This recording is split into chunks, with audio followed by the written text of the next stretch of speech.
మీరు ఇప్పుడు కులం తెచ్చారు, కమ్మ కులం మీడియా వాళ్ళు అని. ఆ కులం ఏం చేసింది?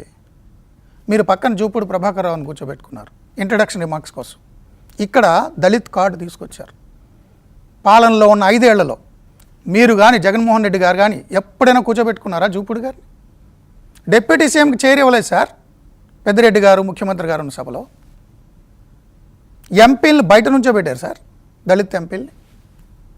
నాకున్న సమాచారం ప్రకారం జగన్మోహన్ రెడ్డి గారి ఛాంబర్లోకి నాన్ రెడ్డి ఎంత పెద్ద కమ్యూనిటీ కూడా ఎలవలేదు.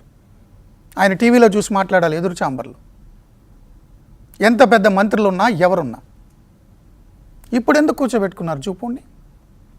జూపూడి గారు మీరు నా మిత్రులు, ఎస్ఆర్ శంకరన్, బొజ్జా తారకం, జస్టిస్ పున్నయ్య, కత్తి పద్మారావు, మందకృష్ణ మాదిగ వరుసలో మీరు కూడా ఉంటారనుకున్నా. మీరు ఇప్పుడు ఒక ఫ్యూడల్ భూస్వామ్య పెత్తందారి వ్యక్తికి కష్టాలు వస్తే పార్టీ పరంగా మీరు ఇంట్రడక్షన్ ఇచ్చారు. నాది ఒక్కటే ప్రశ్న, డాక్టర్ అర్చన చచ్చిపోయినప్పుడు మీరేం మాట్లాడారు? డ్రైవర్ సుబ్రహ్మణ్యం డోర్ డెలివరీ చేసినప్పుడు ఒక ఎమ్మెల్సీ మీరేం మాట్లాడారు? అనంతబాబు గురించి వచ్చారా మీరు? నెల్లూరు నారాయణ పోలీస్ స్టేషన్లో లాకప్ డెత్ చేసినప్పుడు మీరేం మాట్లాడారు?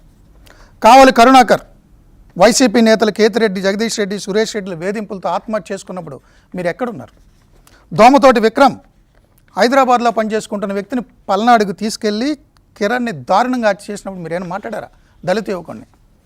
చీరాల కిరణ్ మాస్క్ పెట్టుకోలేదని పోలీసులు కొట్టి చంపేశారు. మీ జిల్లాయే, ఉమ్మడి ప్రకాశం జిల్లా. మాట్లాడారా? దళిత బిడ్డండి. నిచ్చెన మెట్ల సమాజంలో ఎంత దారుణమైన దుస్థితిలో ఉన్నారండి వాళ్ళు. స్టేషన్ కొట్టి చంపేస్తారా?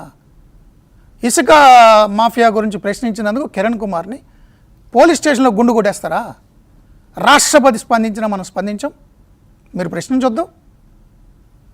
డాక్టర్ సుధాకర్ దళిత మేధావి విశాఖపట్నంలో మాస్క్ అడిగినందుకు పిచ్చోని చేసి పెడరెక్కలు విరిచిపెట్టి విశాఖ నగర వీధుల్లో తిప్పి మెంటల్ హాస్పిటల్లో జాయిన్ చేసి నిజంగానే పిచ్చోడయ్యేలా చేసి చంపేశారు కదండి. ఏం మాట్లాడారు మీరు? ఆ ప్రభుత్వంలో ప్రశ్నించాలి కదా. విజయసాయిరెడ్డి ఇష్యూని కాపాడడానికి విశాఖ వెళ్ళిన మీరు డాక్టర్ సుధాకర్ని చంపేసినప్పుడు వెళ్ళాలి కదా. ఉద్యమకారుడు కదా, మీ మీద నాకు రెస్పెక్ట్ ఉంది, ఇప్పటికి కూడా ఉంది. అడుగుతున్నా, నాగమ్మ సీఎం సొంత నియోజకవర్గం పులివెందులో దళిత నాగమ్మ అత్యాచారం హత్య మాట్లాడారా? అనూష నెల్లూరు ఉదయగిరికి చెందిన దళిత యువతి అనూష అత్యాచారం హత్య మాట్లాడారా? ఓం ప్రతాప్ రాజమండ్రిలో మద్యం ధరలు ప్రశ్నించినందుకు హత్య చేసి ఆత్మహత్యగా చిత్రీకరించడం మాట్లాడారా? వరప్రసాద్ అక్రమ ఇసుక దందాన్ని ప్రశ్నించినందుకు శిరోముండనం కదా.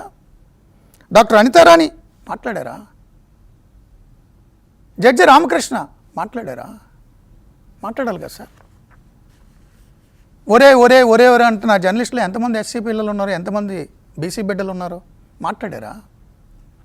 అనేచ్చా జర్నలిస్టులు ఒరే అనేస్తాం. మీరు కార్డు వాడుతున్న మరొక ఆ ఎస్టీ మదన్ మోహన్ని వాడు వీడు అనేస్తాం, ఎవరిని పడితే వాడు వీడు అనేస్తాం.